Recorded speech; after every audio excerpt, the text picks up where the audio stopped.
Ito, kahit paano, magandang balita. Wala nang, sana wala nang mananakaw at wala nang nanakawing pera ng mamamayang Pilipino.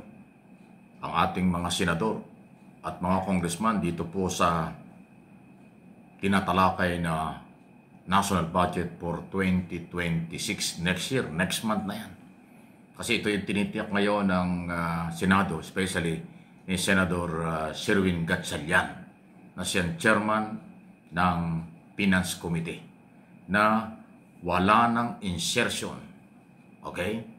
Yung mga unprogram na may lamsam-lamsam na budget, tinitiyak din nila na yung mga unprogram na yan ay nakapokus lang dun talaga sa mga kalamidad na pwedeng mangyari sa ating bansa na taon-taon.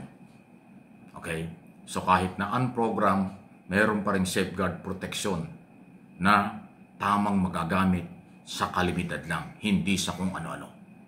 Yung insertion na nagiging dahilan ng nakawan, korupsyon, dahil dyan ginagamit ng mga politiko pagiging proponent ng mga project, nandyan ang naglipa ng 30-25% commission.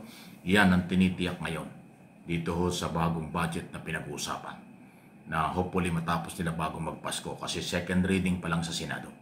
Dapat matapos ito para mapirmahan bago magpasko, or at least bago magbagong taon mapirmahan para ganap na batas. Kasi mas delikado kapag re-enacted ang budget. Mas madaling kurapin, mas madaling samantalahin pag re-enacted ang budget. Kaya tama lang po na yung paniniyak na yan ng Senado na walang insertion, limitado ang unprogram, may pag-asa ang bayan. At dito natin aabangan ito dun sa BICAM, na ang gusto ng karamihang congressman at senador, pati ang Malacanang, isa publiko ang BICAM. Yung pagtalakay sa Bicameral Conference Committee sa pagitan ng mga senador at congressman, huwag closed door. Kasi yung mga nakaraang mga taon, puro sila-sila lang. Doon nagkakaroon ng insertion, doon nagkakaroon ng korupsyon. Ngayon ay isa po publiko ito. Walang sanang closed door na gagawin. Dahil pag closed door, siguradong may magsisingit, may insertion, may mga gigimik.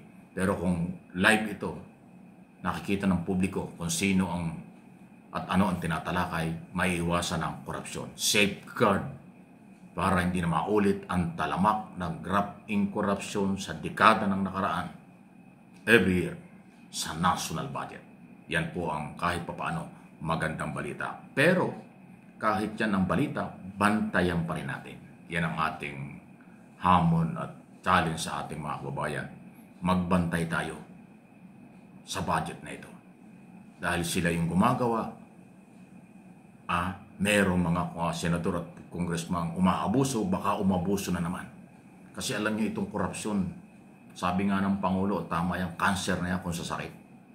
Kaya kahit ito ipinatigil ng Marcos administration, siguradong meron pa rin gagawa ng paraan para magawa nila ang kanilang interest sa pera ng bayan. Kaya dapat bantayan natin paggawa ng batas, implementation ng batas. Paggawa nitong budget at pagka ito'y gawa na, yung implementation, bantayan natin.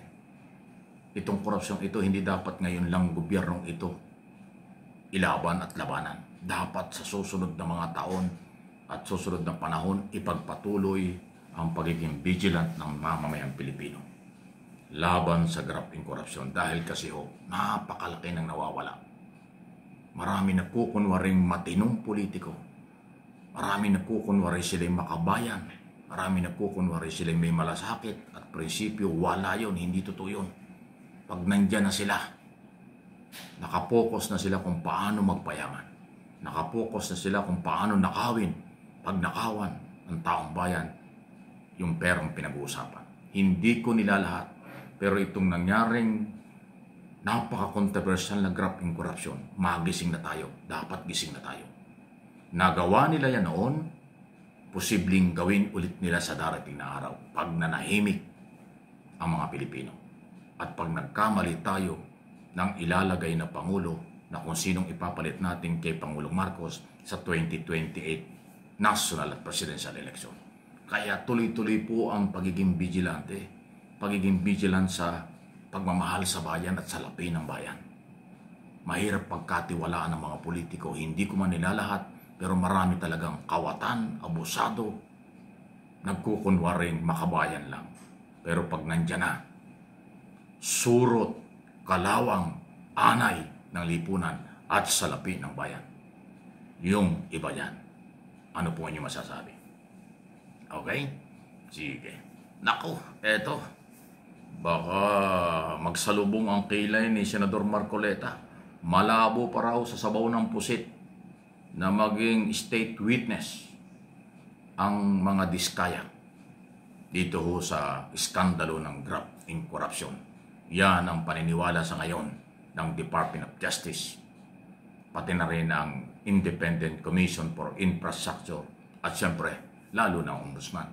Kasi pag naipile ang kaso sa Sandigang Bayan, ang prosecutor ng DOJ at Ombudsman, sila ho yung taga-usig, sila yung magiging abogado ng Estado at ng mamamayang Pilipino. Dahil peoples of the Philippines ang complainant. At ngayon pa lang po, sinasabi na natin, malabong malabo mag-state witness si Diskaya. Kasi ang nakikita ngayon ng mga otoridad, pati na rin ang mamamayang Pilipino, mabigat ang pananagutan. Hindi biro ang kasalanan ng mga Diskaya. Paano magiging state witness yan? Ang state witness po ay yung maliit lang ang participation, pero maraming alam at makakatulong sa investigasyon at pag-trial sa kaso. Pag nagkaroon ng trial sa kaso.